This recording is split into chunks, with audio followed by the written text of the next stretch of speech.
Ahanamaktada tabang malay Prithvi sibu sembiriba amadi masigi manungda leiriba lengli paliba chatta jiba panba pumnamakbu sembiriba yokpi thakpiriba loinana mi kauba miyoiba ekhuibu pumnamak asigi mathakta thoidok hendongna sembiduna thambiriba mapui bungobu thagatsari amadi IPJIT ministry ki YouTube channel asibu yengbiriba tabiriba khwai pumnamakbu ikai khumnajari ngasi chupuduna laksari channel asina Khamnung Leibaak ki manga suba tangkak ngasi ki tangkak asina tamjari Khamnung Leibaak ki asengba saktamda napan taurakhibi nupi amana ngasi kaya yamna wana Khamnung Leibaak asida lelamliba amadi tabang panbagi sei jagoida ngausarakpa miyoisina ngasi Khamnung Leibaak asida karamna punsi leliba amadi punsi mahing anida leramba Kristan nupa amana kaya awa mayoknana Khamnung Leibaak asida leramliba ngasi laubirasi Khamnung Leibaak ki manga suba tangka Isorna nakoi isini inaw sing pumnamakpu thaujan bisnu Prabhu na ay khut sambiba matamduda aina ay asi nungjaw amagi mathakta leplibani haiba khanglami aduga ikhoigi tungdana sarga dut ama leirami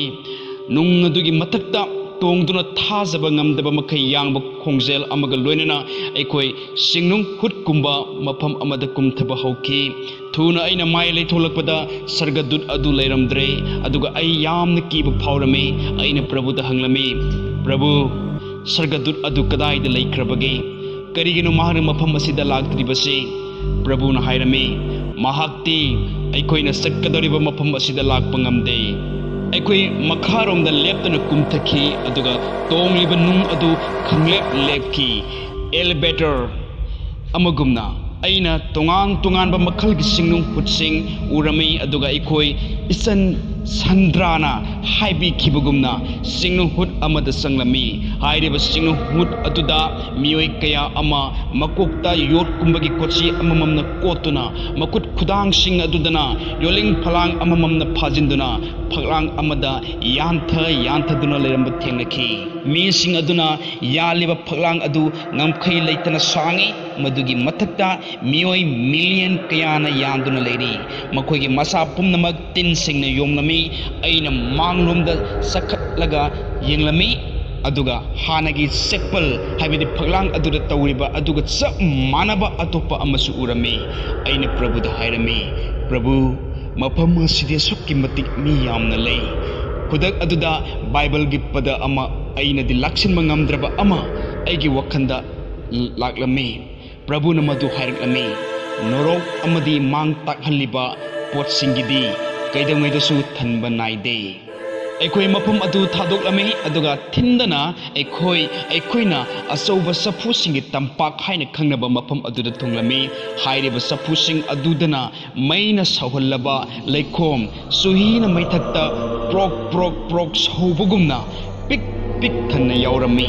aduga aikoi safusing adugi amada sangsilami madugi manungda aina ihan hana ukiba adudi nupi amakhakni asauba leikhom aduda magi masa amuk taukhat amuk luptha tawrami adubu Prabhu na mangonda hek yengba matamda mahak lengdana leikhom leimaidagi makhwang phawba thingatuna leirami Prabhu na mangonda hanglami nupe nangi naming kari kaubage mahakna khumlaki aigi iming rubela kawi mahaki masam singdu asauba leikhomna pumtai taire aduga haksangi sadong sing aduna saru singdudagi tharak yalami sadong sing adu maina sakphokpadagi muna kasallami tin singa mitki makul sing aduda sanglaga masindagi amuk thorai manaton aduda amuk sangki aduga manakongdagi amuk thorai atei makul sangpham leitaba haksangki saruk singdana tin sing aduna tongsa amadi saru phawduna hulli masina mahakpu haifam khangdana naba phahulami mahang laurai Prabhu sanbiyo aibu mapam asidagi logtokpiyo aibu nungsibiyo ai masi amuk khangwa ngamdre Prabhu masi laban biro ai masi dile pangamdre aibu nungsibiyo Prabhu na mangonda mahak mafam aduda karigi maramna leiribano haina hanglami mahak na khumlami mahak ki napan adugi maramna mahak mafam aduda leiribani haina hairiba dumak magi thabakta napliba datugi plate adudasu irami magi makutta lili ama pairami madu mangondadi mamal yamba perfume ni haina khalami Rubela na madu haibadi acid thanna yaurab lili adu paiduna masa pumna makta sairami masina magi sadungsing adu saudok handuna yamna naba amasu pawalami mahana Prabhu da lauraklami Prabhu ebunung sebio ai mafam asida sangthna leiba ngamdre second amatta Prabhu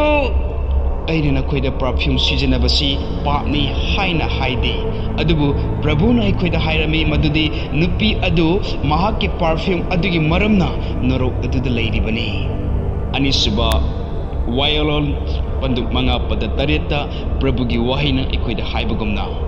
Nakoina Igi Mangda Ihak Natana Lai Aman Ningroy Dabani Nupi Aduna Mahaki Sak Fazaba Perfume Sing Amadi Aina Mahele Haiba Napan Sing Aduda Mahaki Punsigi Ahan Blining Werakpa Maramna Norok Aiba Mapam Aduda Leram Libani Adum Ainamak Prabhu Jisudi Ningthau Singi Ningthaurel Masung Prabhu Singi Prabhu ni Ibungo Mahana Nakoigi Punsigi Ahan Blining Oibatai Nupi Adudi Asumna Taukidaba Maramna Mapam Aduda Leiribani Nuaitaba Amagaloinana Prabhu na Mangonda Yenglami Aduga Hairami Rubela Nangi Damakti Matam Yam the Tangman Cray Tin Singna Nangi Hipam Oiragani Aduga Tin Singna Nangbu Kupsingani Prabhu na madu haiba matamda mai athaba mapai amana mahaku pura kupsin khirame magi haksang aduna saphu adugi manungda lupsin khiba matamda akiba phangna mahak awa ana khangami adudagi ekoi mafam adudagi thoruktuna yamna hena sauba thong yamna panba mafam amada tunglami ekoina thong singduda sangsinba matamda thong singdu hangdoklami nakal amaromdana ekoina yamna ka hena sauba sing hut ama urami aini yenkibada tongan tonganba masugi mangal singna maikhu sabungumna lengba paiba urami ikang khangaudana ekoina taki isai jantra isai gi music salsa Balenato, rock, amadi misingna radio da taba makhal makhagi masak nabi isai sing Prabhu na magi makut aduna amuktang lengba matamda million gi mising makutuna yoling gumbana punkatuna leiramba ikoina urame makoina mai mathakta mangaw thina songlami Prabhu na ikoida yenglaktuna hairami yengo makoi singase jagoi saba singi asamal mana aduni Makoini Saigi Tantha Aduda Mangaw Thina Songkhat Songtha Taurami Salsagi Sai Khonglabadi Madugi Tanthada Makoina Songani Atay Atopa Makhalgi Isai Amat da Hekta Khonglabadi Madugi Tantha Aduda Makoi Songba Tarami Makoi Songba Songlep Leppangamlamde Adubu Madudagi Hena Tamthibadi Makoigi Khongup Singdugi Makhada Ruk Sangba Yorki Tinkang Sing Lairami Makoina Songba Kudingi Tinkang Sing Aduna Makoigi Makong Sing Adu Tindal Lami Amasung Makoi Mituk Ama Pothaba Sunay Lairamde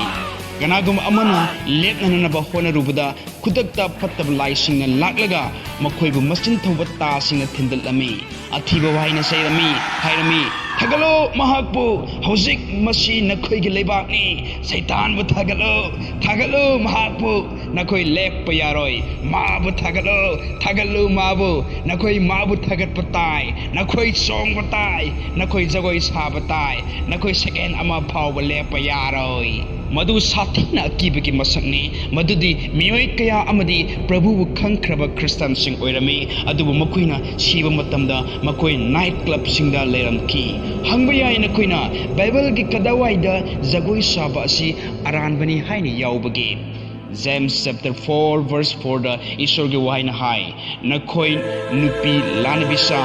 Tabung Pan Gi Marup Oiba Aduna Isorgi Yeknabani haiba nakoina khandra maram aduna tabang panbagi marup oninglabadi mahak masamakpu isorgi yeknabani haiba nakoina khandra maram aduna tabang pan ki marup oninglabadi mahak masamakpu isorgi yeknaba ohelli aduga zohai 1 John chapter 2 verse 15 dagi 17 da tabang panbabu amasung tabang panbagi manungda leiba portsing adubu nungsigano kanaguma mina tabang panbabu nungsirabadi mapabu nungsibadu mangonda leite maramdi tabang panda leiraba pumnamak haksangna pamba mitna pamba amasung punsigi napal ipadagi nati adu tabang panbadagini aduga tabang panbasu madugi apambasu mangba nai adubi sorgi ningba tawba mi aduna lomba naidana itatatana lei ningsingu tabang panbadi mangkigani pumnama asi mangkigani adubu isorgi ningba tawba makoi adudi matam supagi oina lehogani aigi marupsing amadi sinnausing aikoi mafam asi thadok matamda norok tongan tongan ba awa anagi mafam haina khaidokliba thongsing breeze gumna tauba karigumba khara urami aikhoina thawai ama khong gi thong amada makhong na satuna leiramba adu urami hairiba thawai haibidi lai adu prithibida aikhoina ukhraba sanapot life fadibi haiba aduga chak manarami hairiba sanapot adudi aikhoina treasure trolls haina khangnariba aduni aikhoina uriba lai asi masu masugi samhawi mamaina ahal mali adubu masana angang oi nupa nupi khangnanaba haksangi kaya amata pande makoigi mamit sing adu tamthiba akibana thalli prabhu ne khoida hairami makoi sing asi amangbagi thawai singni hairiba thawai asi makutta masin thawraba ta pairami aduga singlem na thong adu sanglami maharani amagumna natraga masa nanba muti gumba posak amana satpadawna satlami mahangna satpa matamda magi ta aduna mising adubu magi ta makhada thintharami magna makhoida asi hairaga sairami ningsingbra numit aduna khoina kristan gi church ki mapanda laikhiba aduga manungda sangba pamkhidaba adu ningsingbra numit adu makhoina nakhoida afaba wapaw sandapka matamda nakhoina taningkhidaba ningsingbra makhoina nakhoida afaba wapawgi lairik se piba matamda nakhoina langthokhiba numit adu mangkraba atma sing haibadi norokta laikhraba mioi basingi thawai sing aduna makhoigi तादुन तलेरबा मनाकोंग सिंग अदु मिन्सननबा होदरमे मखोइना फत्तबलाइ सिंग अदु the खुमी तोक्लो nganglagano aingonda anna mu hairagano ai khangba pamjadre ai khangba pamjadre toklo adum oinama fattabulai aduna thawai sing aduda adumna ngangba aduna makhoigi ahenba saina oiba maramna madu tawbada thawai sing fattabulai sing adudi nungai jarami aikoi makha tana prabhu galone salami miyam sango amada yenglinge da nupa makhna sakliba merak aduda leiriba atei mi singdagi hena hauna laurokpudo ikena urami mangna hairami ipa ipa aibu nungsibiyo prabhu di nupa adubu yengnaba tawdana satlami adubu mahangna ipa haina korakpa wahai adu tabada mangak haidana onthoraklami jisuna mangonda yenglami aduga hairami ipa nangna ibu ipa kauriba natte ai nangi napa nate aduga nangsu aigi isa nate nangna aigi isa oiramlabadi nang hosik sarga leibakta aiga loinana leiminaramgani nakhoidi nakhoigi napa lai phataba adugi masasingni kudak adu maktada asak mai mapai ama laktuna hairiba nupa adugi masabu tungna kupsin kirami prabhu ne nupa adugi punsi wari adu ekhoida lerami nupa aduna prabhu bu ipa kaurami maramde mahagna prabhu bu hanana khangkhre mahag sarasta salami aduga ishorgi wahai tarami amadi ishorgi wasik pibu kaya ama mahagna phangki maram asina ekhoina prabhu da hangnami mahakki maramda kari thokhrabagi prabhu na khumda e mahag punsi mahing ani thongna hinglami mahagna mahing amana mayumda aduga atopa amana sarasta hinglami magi mathamoida mahana khanki phare aina nakna leiminaba kana amata leite pastor naknade atai isin inaw kana amata naknade maram asina aina apamadu aina tawba yai adubu mahana kaukre madudi prabhu gi mitna ekhoigi lambi khudingda miyeng tabiri madudi kana amatana prabhu digi lotpa natraga minamangamdi haibadu प्रभुगी वाइने खुद हाय नखोइबु minim हनगनो ईश्वर बु नोंगना फदे मरमदी मीना मागी हुनखिबदो मदुमक लोकसु लोकसगने गलातिया तरुक की तरे नुपासिना अतई सिंगदगी सरुक निसिलक हेना साथीना अवाब खांगलमी महाना वयन सेराक अनि फंगलमी अमना मागी पाप अदुगिदमक अदुगा अमना महाना प्रभुबु लौनुम तौबा याय हाइना खल्लुबगी मागी अरानबु वखल अदुगिदमक ngasi mising पाप त सिंगसिनबगी मौंग असिबु थाक नाइना थमननबा होनै मखोइना होमोसेक्सुअल सिंग पुरान बसिंग मिहात बसिंगना मिनम्बा अमसुंग मिवा ngang बसिंगदगी हेना चाव पाप सिंगनि हाइना खल्ली अदु प्रभुगी मियंगददी हाइरिबा पाप पुमनमक सिंग असिगी खल अमसुंग मना सब मानै बाइबल ना अखोइदा हाय पाप की अतौमलदी असिबनी पाप तौब थवाई अदु सोइदुना सिगनी Romans chapter 6 verse 23 Ezekiel 18 verse 20 ऐगी मरुप मपांग सिंग अमदी सिलेनाउ सिंग प्रभु जीसु की प्रार्थना नसिबु नकोइन लौसिन बिनबा आइना नौलोकना हाइजरी नकोइन पुनिंग होंगनबदी जीसु नमागी थौजांगी खुतिंग थोक्तुना नमोन थंबिरी प्रभु की वाही ने खोइदा हाय मदुदी पाप की लंबी सिंग थादोक्तुना पुनिंग होंग बकरागुम मी अदुदा थौजान बिगनी पाप थीबा फंगदब लंबी अदुबु कोनो थीननबा अमसुंग ngaiduna leiba adudagidi hauzik thajabasina yam phaba heli ishora nakoibu thaujan bisnu ngasigidamakti matang sida mga subatang conclusionjari loina mathangdamak puduna laksagi taruk suba tangka ngasigidamakti amukka hana kaine nabigi athang nijari